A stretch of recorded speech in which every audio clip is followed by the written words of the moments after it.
Келесі бізде сатылымда Hyundai Grandeur HG, бұл 2011-12 жылы 3 куб бензин, 119 мың ғана километр жүрген, қара түсте. Кузовы да өте жақсы, бір детальда краска болған екен.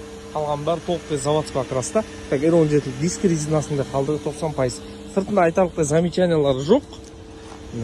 Осы жерде кішкентай сызылған жер бар екен, және мынау бампер артқа бір нәрсе тиген екен да, фардың асты жағы кішкене сынған. Осы бір жер бар екен. Беті ғана да. Осы в целом басқа жерлерінде айтарлықтай ақаулар жоқ. Екі выхлоп бар. Асы жақтан көрттен.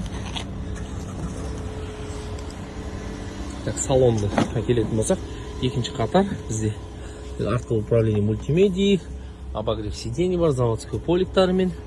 Салоны барлығы таза. Бесключевой доступ, бирка бойынша көлігіміз таза 2011 жылы. Полный электропакет, клавиши, сиденье. Сиденьялар барлығы жақсы жасап тұр ойдағыдай. Так, қабықпілері барлығы жақсы. Алдыңғы панельдеріміз таза. 119 мың километр, полный мультируль, круиз-контроль, обогрев руля. Обогрев обдув сидений бар. Коробкамыз керемет жасап тұр.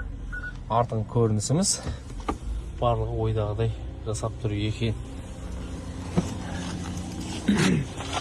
Капоттың астын және багажник көрсетіп кетейін.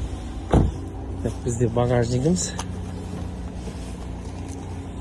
Багажнигіміз таза багаж, запаскасы, герметиктары барлығы өз орында.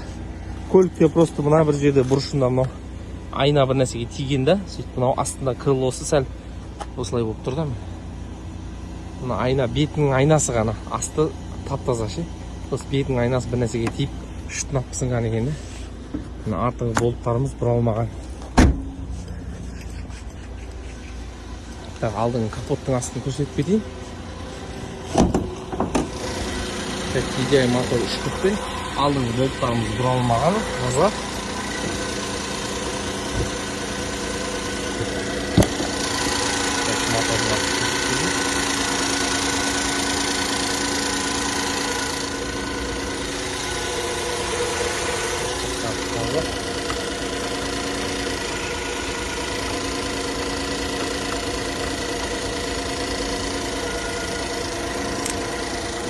Целом технический жағдайы жақсы. Көліктің қызықтырса хабарласыңыздар, кузовы таза, бүгінгі аукционда ойнатылады.